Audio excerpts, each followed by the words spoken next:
Hello everybody and welcome to episode 5 on the ManniCraft server with Black Dog Z. Alright, so I've finally got everything set up here and I was just going to show you guys. So as you can see, you put some fertilizer here, dirt here, and some saplings here, and it'll automatically do all the work for you. And basically what I've done is I've set up a couple managers. Well, I will need a 5th one eventually for the saplings. 4 should be enough for now. It's basically just outputting to this chest here, so eventually we'll need to expand. So I put everything in this chest. This manager here has said, you can keep as much of any of this as you want, but your priority is 0, continuous. This one here is set to a specific number, and it's saying keep 6 stacks of dirt. Priority 1.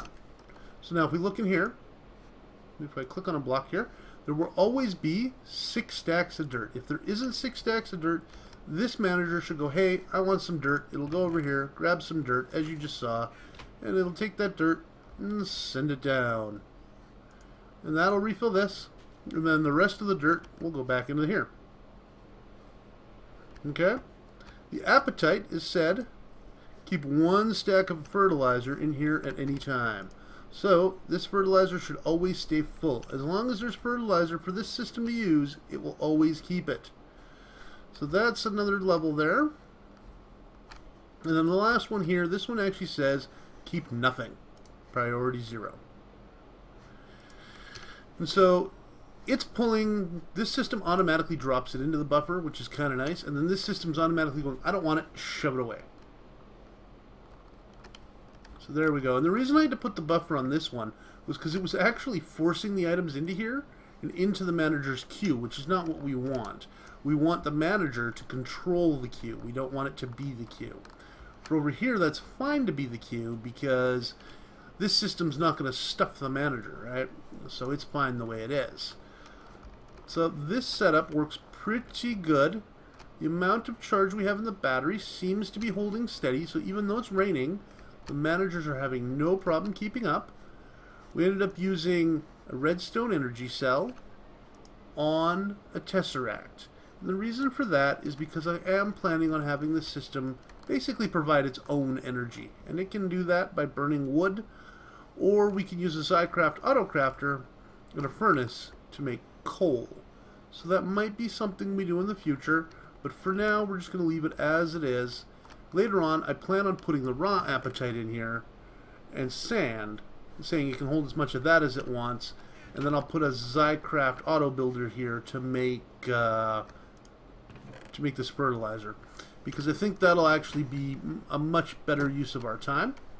Now what we need to do is we need to auto empty and auto fill this particular chest. Now, I'm thinking we're just going to use an ender chest, but the problem there is that I can't hold apatite and stuff if that's an ender chest. So, we'll need to build a special ender chest. And what I'm thinking is, we won't actually build an ender chest, but we'll build an export and import and plug them into this, in the back and in the bottom. And basically, it'll get rid of all of the fertilizer, it'll get rid of all the, it'll get rid of all the wood, it'll get rid of all the apples, and it'll keep some fertilizer and some sand in here, or apatite later on. Once we decide to do apatite, it'll make sure there's always apatite and sand in here, and it will automatically create fertilizer that will go ahead and pump into this system.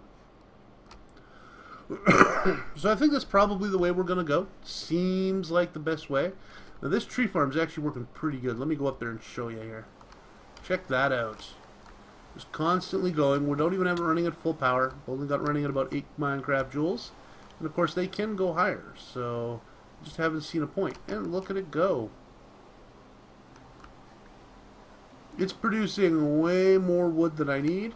Even when I was only producing like 1 or 2 MineCraft joules per tick, it was producing way more than we needed. Back when we had like 4 MineCraft joules per tick, because it was because of the way the system was set up. Let's shove that back in there. Now eventually I am going to want to be able to put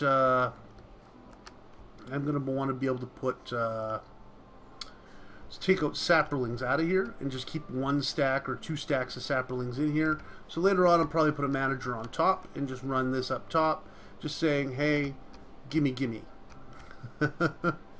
So that way, because apparently, this is what I found out when I was reading, RedPower tubes behave differently than BuildCraft pipes. And this was done on purpose, and basically the way it works is, with RedPower, fertilizer is added from the west side, soil from the north, and seeds and saplings from the top. Items are extracted from the bottom. So, I actually had to end up having to build one more hatch, because originally we only had two, so that I could have a third one over here to put in the fertilizer. And soon I'm going to have one on top to pull out the saplings, because later on we're going to want to make biofuel. Well, looks like someone tried to swim in lava again.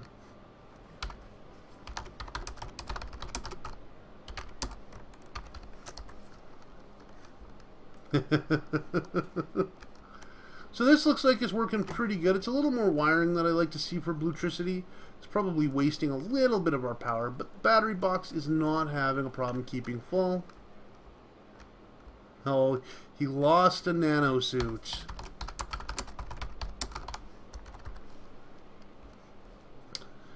He's really got to avoid that. He's already lost. Like, he found something I've always wanted to do was find a portal gun in a dungeon.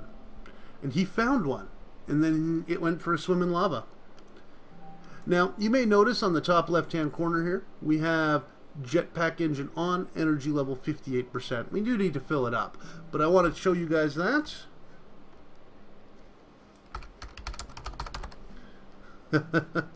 So, if you take a look, we have a new advanced electric jetpack. And if I just do this, we took our old jetpack, we added an advanced lap pack, an advanced circuit, a couple of engine boosters, some carbon plating, and some glass fiber cable. Now, the carbon plates, we actually went over to ArcLight's place, because he always loves to work with IC2, just like when we first started the last system, in the last server. We went over there and we compressed those carbon plates so that we could make this. Now, this is just the first piece of what we're planning on doing, because if you take a look at the armor that we are planning on wearing, which would be... if I just go here, click here, and hit U on this, we do plan on wearing this Gravi chest plate, which will of course need the ultimate lap pack, so we'll need to probably build another one, because if you take a look at the ultimate lap pack, it needs a lap pack, or an advanced lap pack. I don't know why we would use an advanced lap pack when you could just use a regular lap pack, but hey, as you can see, other than that, it's pretty much the same. But we need plenty of iridium before we're going to be able to build that. This season, I am going to try to get one built. So far, I have not managed to get myself a gravity suit. Last season, I didn't get to. The season before that, I didn't get to. And of course, I didn't record the season before that, but still, I didn't get to. And so I'm hoping this time, I will be able to get that for myself. And once I do, I'll be quite happy. Now, as you can see, we don't have much dirt left, so we'll have to get some more. That shouldn't be a problem. There's plenty in here, so I'm not really worried about it. We'll be able to max out our trees over here. Now, of course, if this does max out, there is an extra buffer here, and then there's the buffer here. So these 8 slots here will hold apples and trees, so that shouldn't be an issue if it maxes out. And sand, of course. And that's only if this fills up, of course. Which it looks like it's going to do fairly quickly. We could look at a larger chest, but I think we just want to take our applied Energistics and get that running. We'll probably be doing that tomorrow. Alright, so that's it for the tree farm. The tree farm is completely built. That will allow us to have our fuel from wood once we build up a stockpile. And I'm just going to take this out.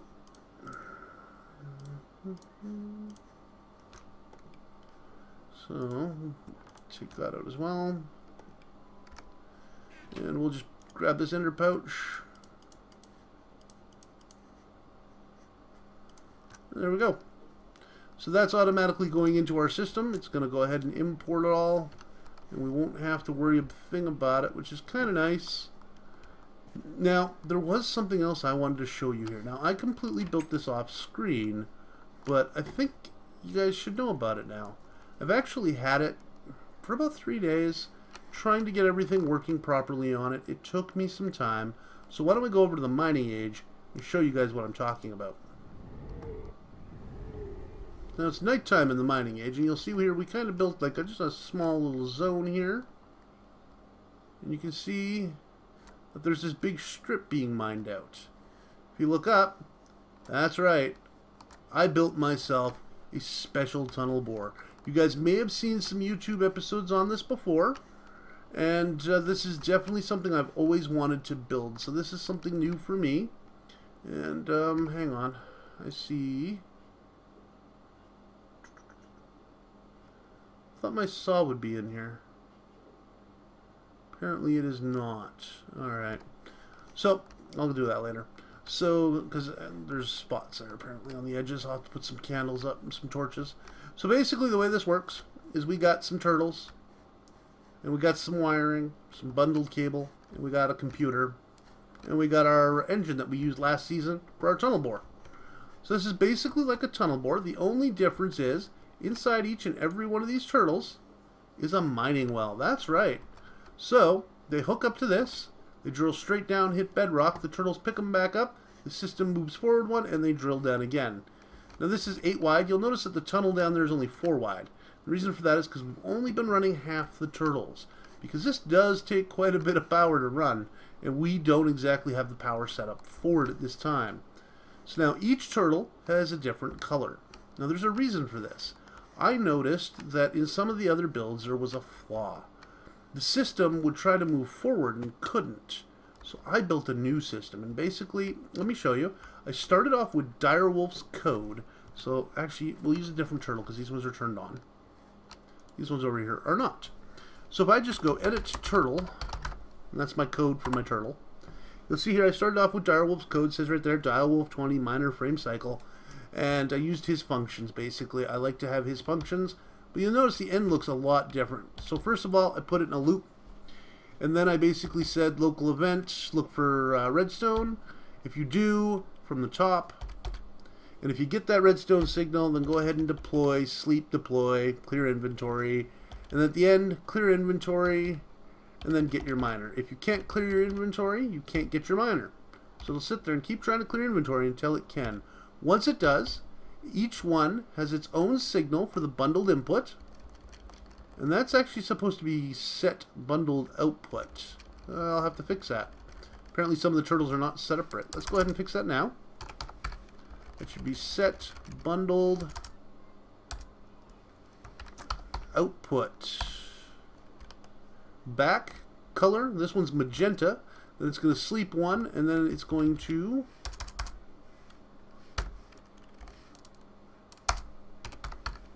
set bundled output back to 0.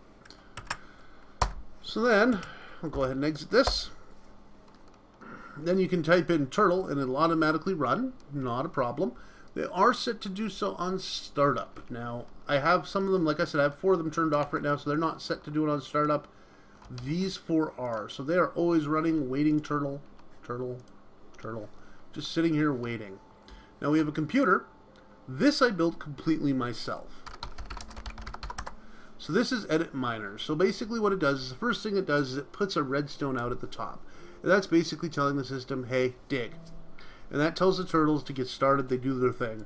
And then it sits there and it waits. It does well true do. And it's in a loop now. Once it's in a loop, it's going to sit there and it's going to test its bundled cable for all 8 of the signals for the turtles. And then if each signal goes off, as soon as the signal goes off, it tells the computer and it sets its color to true. Now, I only have 4 of them turned on, so I only have 4 of them in the same statement right now, but there's a whole bunch down below I can add in. So now I set, if I get it from those 4, I'll set the output to true in the redstone, sleep 1, turn that off, set the output left to true, turn off, and then set the output top to true and turn off. And basically what that does is that says, hey, move, here, let me just go out. The front one moves this one, the one on the left moves this one, and then the top sends it back to the turtles. And then once that's done, sets all the colors to false again, sleeps, and continues its loop. So it goes back up to the top and starts waiting for that. So basically just keeps sending the turtle over and over and over. But you know what? Enough explaining. If I exit this, I just type in miner. We jump up here. You'll see that we've got 4 of these miners going out. They're going to go down. They're going to dig all the way to Bedrock. Now, of course, this first particular mine, because we were over top of the hole, is not going to do anything. But as soon as it digs these up, you're going to see what happens. So, when it digs these up, and it should be any moment now, it usually takes about 30 seconds. Come on. Now, if we had more power going through the system, I could make it faster. So it dug them up once it got all 4 signals, and then it puts it back down. And of course, it will dig through trees or anything. No matter what it is, it will dig it up and it will mine it. So as you can see, it's coming down. It's running a little slower than I'd like right now, and the reason for that is because there's only so much output that can be put out. And the system is chewing through that pretty good. So I don't know if it's going to make it all the way down, but we'll watch and we'll see. You can see it going pretty good. We do need more power, which is why we got the tree farm up and running. So this may not work as well, just because of the fact that the tree farm is running, and this system was not designed to work with the tree farm on. We just don't produce enough power. We're only producing about 16 MineCraft joules a tick. So as you can see, that could cause some issues. Huh. You know what I just noticed? When the sheep is walking around, something can't spawn where the sheep is. That's kind of neat. We're almost at Bedrock. Let's fly down there and see how far we got left. Now, there's nothing really left, so even if it doesn't finish, I'm fine. We'll see if the given time is enough still, even with that running. Oh, looks like it is still.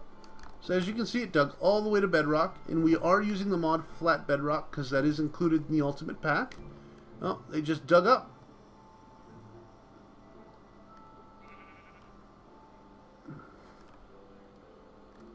Then it moved forward, and it's going down again.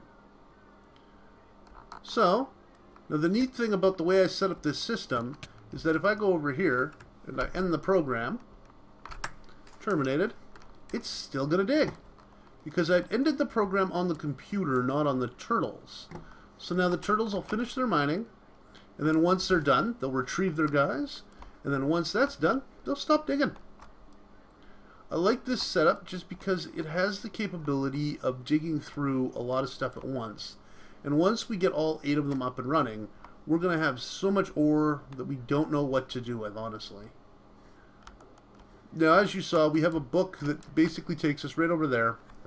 And we have a book that takes us right here. Now, we haven't gone too far with this yet. But this is what's allowing me to build these major projects for you. And now, there is one other thing I want to show you. You probably saw that little symbol over there. Yeah. Showed you that, guys, that last episode, which was really cool. We're thinking about setting up a little arc light trap with that because we've noticed a lot of things going missing. And, like, even our lava supply seems to be going way too fast. Like, we've had to move our nether lava overnight. Like, this isn't chunk loaded. This should not be empty. There's no reason for this to be empty when we leave. But for some reason, somebody is taking all of our power. So when we look in these, which are currently staying full, not a problem. Yep, not a problem. I'm actually going to bump this one up to 20.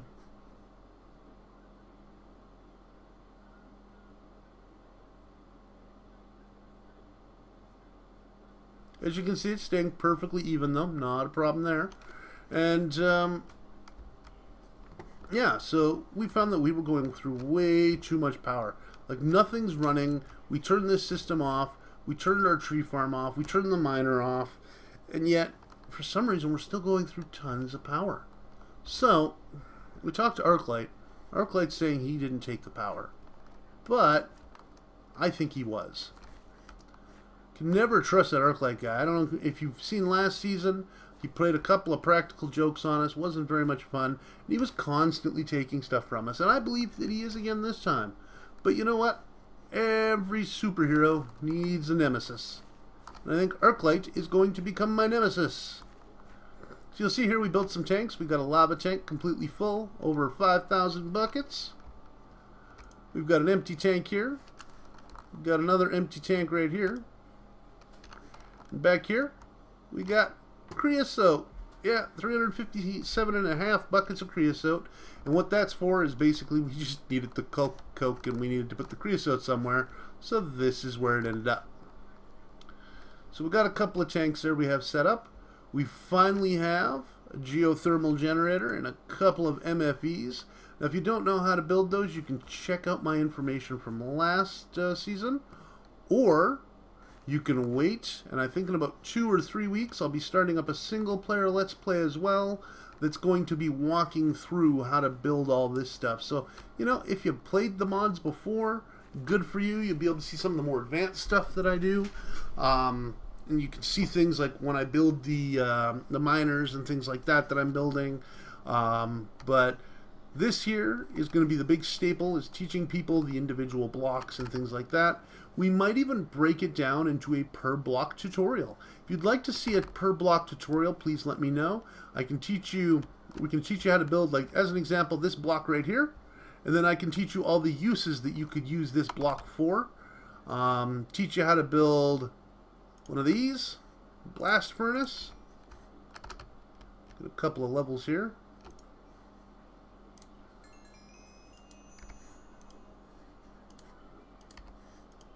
Coke ovens don't give her levels, which is not nice.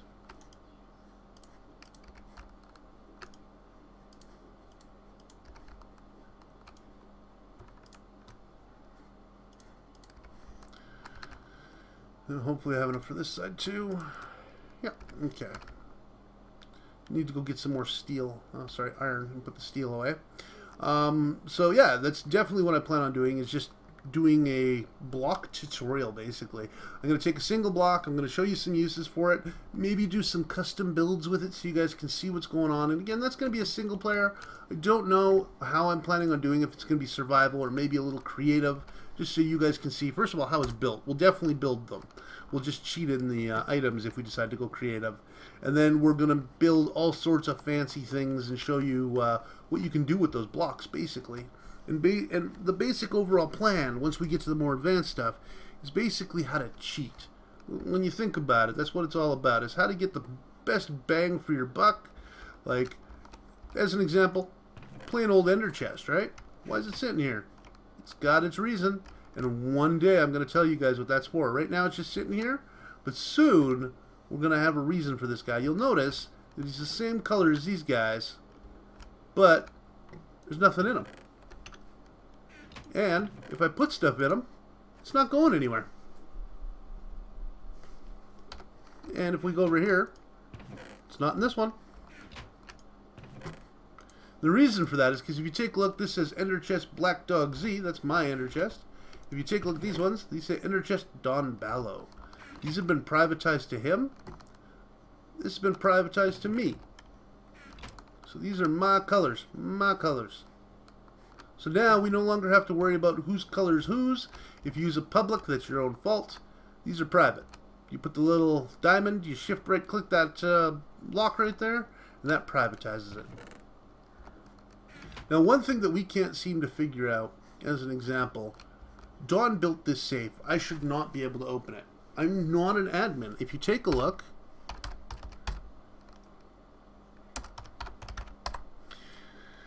I'm an adventurer. Just like everyone else right now. I can turn myself into an admin in case somebody else is having issues, but I'm not one.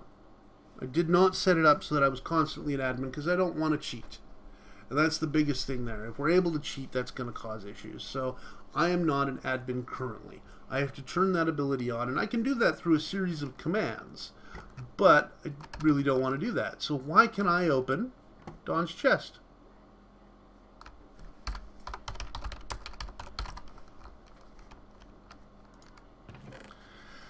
So that's one thing we're still trying to figure out with the server. There's still a few things, like as an example, In my area, nobody else except me and Dawn is supposed to be able to build, but other people can.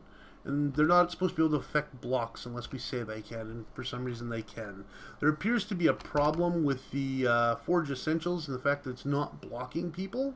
And so I'm looking into that to see if I can figure out why. Until then, it's kind of like on a trust system. And so yeah, that's something we're going to have to deal with for now.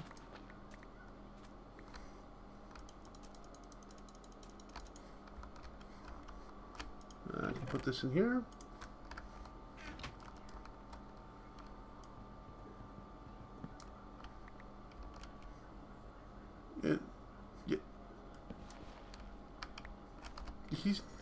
See, when Don built this, he wasn't exactly thinking. He forgot that you need to leave a space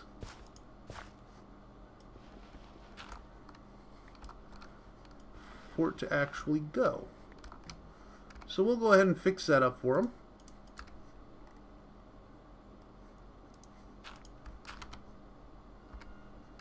Because you need to leave a space. There we go. That'll fix that. And now we can get more melon, so we can make more regeneration potions. Just like that. Let's go out and check out our farm. As you guys know, I've been keeping a small farm back here, slowly extending it with time. So if you take a look, we got our corn, walking through that.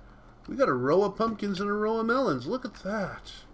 That turned out quite nice. I did a pretty good job there. And so we're going to have to cut down this farm. I don't know why I put a piece of wheat there, but why not? I don't know why I'm using that to punch it, but...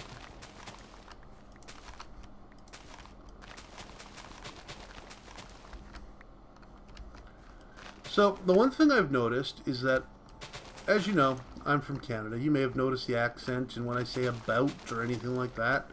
So, the one thing I've noticed is we're operating off a southern US server, and I'm still getting absolutely no lag.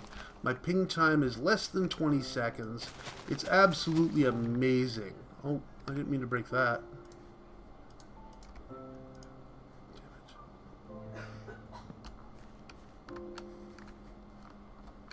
Okay, I gotta be careful.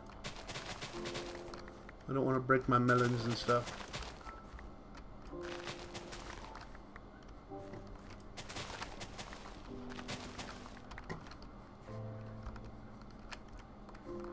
So yeah, I was actually quite amazed at how well our server is working, even though it's out of like the southern US. And I think that we could easily support, even with the ultimate server, we could easily support 30 to 40 people, which is quite amazing. This is a fairly large server. This isn't your own run-of-the-mill server, or, you know, a server you're running from home or anything like that. This is a professional server hosted by mcprohosting.com, and I've never had an issue with it for the longest time.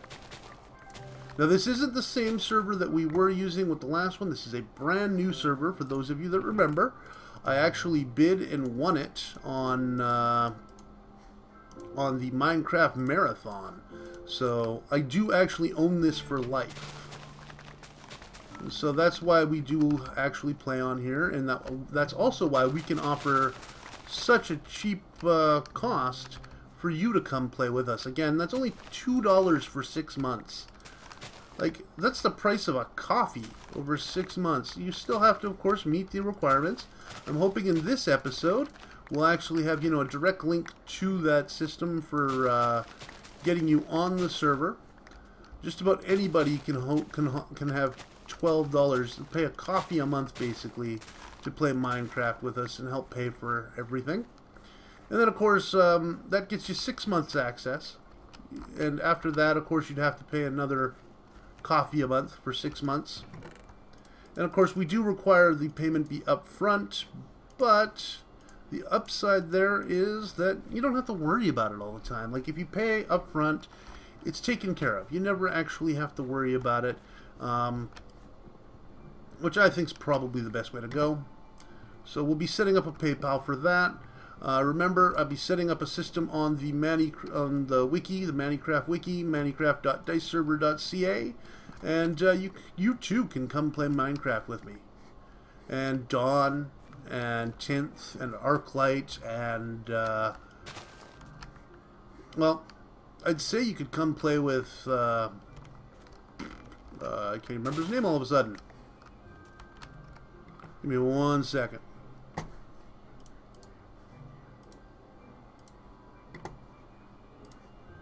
I'd say that you could come play with Tasca. That's his name. But he hasn't been on much lately. I gotta get a hold of him and see where he's been. Usually I like to record with him. Lately I've been having to record with Don. I have absolutely no problems recording with Don. He's a nice guy. But you know, Tasca was my main lead guy. And unfortunately Tasca has decided that he doesn't want to play anymore. Maybe he's just taking a break. I don't know. We'll find out and we'll let you know. Also, there's Lamoille. Recently joined the people here. So you can definitely come play with her as well. Yes, that is a her. And I do believe that she is related to Tinth in some way. I can't remember, but I did allow her to come on as well as him. They're not on too often. You might notice them on, like he's on right now if we hit tab. But she is not. She's pretty basic. She likes to be in basically like casual building style, you know? So, I wonder, can you craft melons into seeds? You can. Neat. So I can put the melons back here. We can take the seeds, and I want to put another row here of just melon. That's right, just melon. And there's I have a reasoning for it. Alright, and we need flax again. So it's going to take us a while to get all this replanted. It's a fairly large farm, and unfortunately is not completely automated yet. We do plan on automating the farm, we just haven't had a chance to do so yet.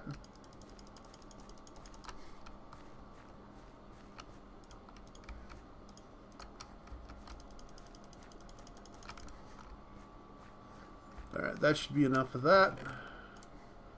I need some seeds and some potatoes.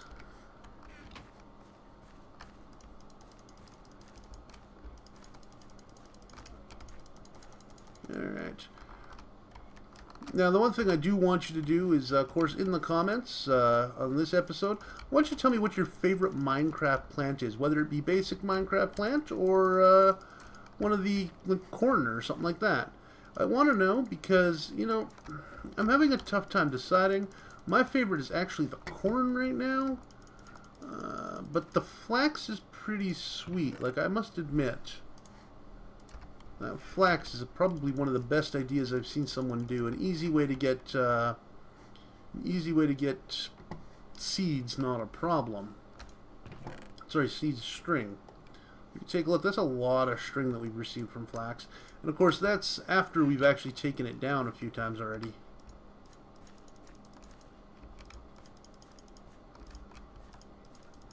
And you'll notice that each time I plant, I do it a little bit differently. And that's because I want different crops. I want the system to look different pretty much every time I come out here. So now I'll do some corn. So the corn is an amazing idea. Damn it. I wonder why that happens. What if it's the wall? Huh.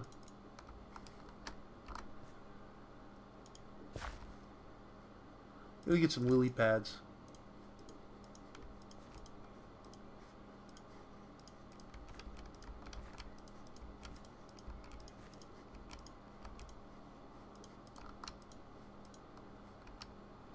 Yeah, they won't grow by a wall. Okay. That is fine. If they don't want to grow by a wall, they don't want to grow by a wall. I will plant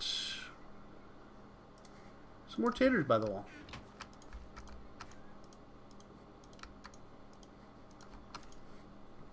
There we go. A completely different setup this time. I'm not going to bother grabbing any more cactus right now. We don't really need a lot of cactus right now. One thing I will do, though,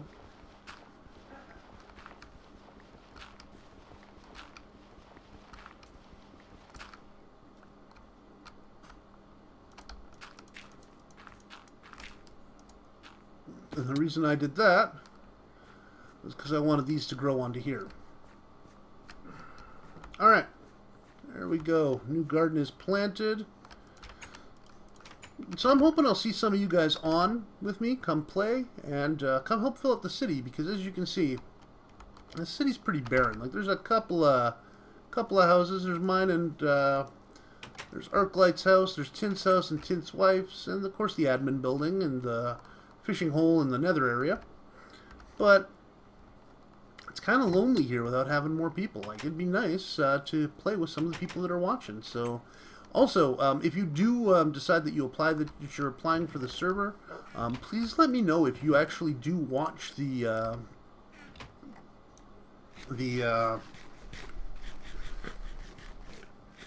please let me know if you actually do watch the YouTube episodes, because it'd be nice to know. Currently, I'm only offering this to you guys. I'm not actually offering it to the general public yet. I wanted to give you guys a chance to come onto the server before we offered it to the general public. Being that it is so cheap, I didn't want you guys to, you know, all of a sudden not be able to do what you wanted to and join the server, because we'd like to see you guys on here. That's our main goal. There's Tint. I actually saw him in the ground for a second. So our main goal is to actually get you guys on the server. So this here, again, is Thorn Ravenwood's house. He hasn't been on in a couple of days. He only plays about 2 days a week. Sorry about that. Dry throat. Tint's house, Tint's wife's. Tint's wife's actually really neat. You take a look. It's got amazing views and things like that. I thought that was kind of cool looking.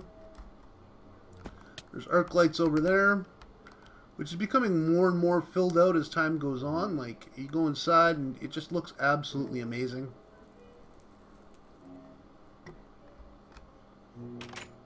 Look at that. I absolutely love this house. I think he's done a beautiful job. I think he's done with the creative for a little bit, so this is all we're going to see for the creative side of things. He's made it look really nice. But as far as creative goes, I think he's pretty much done for a little bit. He's actually working on getting power up and running and things like that, which is good to see. As you can see, he doesn't have much out here, but if we head downstairs, he's got a couple of things in here. He's got some power set up right here, an MFSU, and a storage system that he's been playing with. And of course, it's the same storage system that we're using, and it doesn't look like he's got it powered right now. He's got a coke oven, he's got a blast furnace, and I do believe he's got more in here. Oh, this is his room for his stuff. Nether wart, that's what it's called. Just had a loss for words today. So, where's that? Alright. We have gone over our time limit again today, as always. I just wanted to show you guys around the server, get a chance to let you guys know what's going on and the costs and things like that. And build that farm and show you guys how that works and show you guys my new miner and stuff like that. For some reason this chunk never wants to load. Look at that. Oh, there's some massive caves down there. Ugh. Alright, well, have a good evening.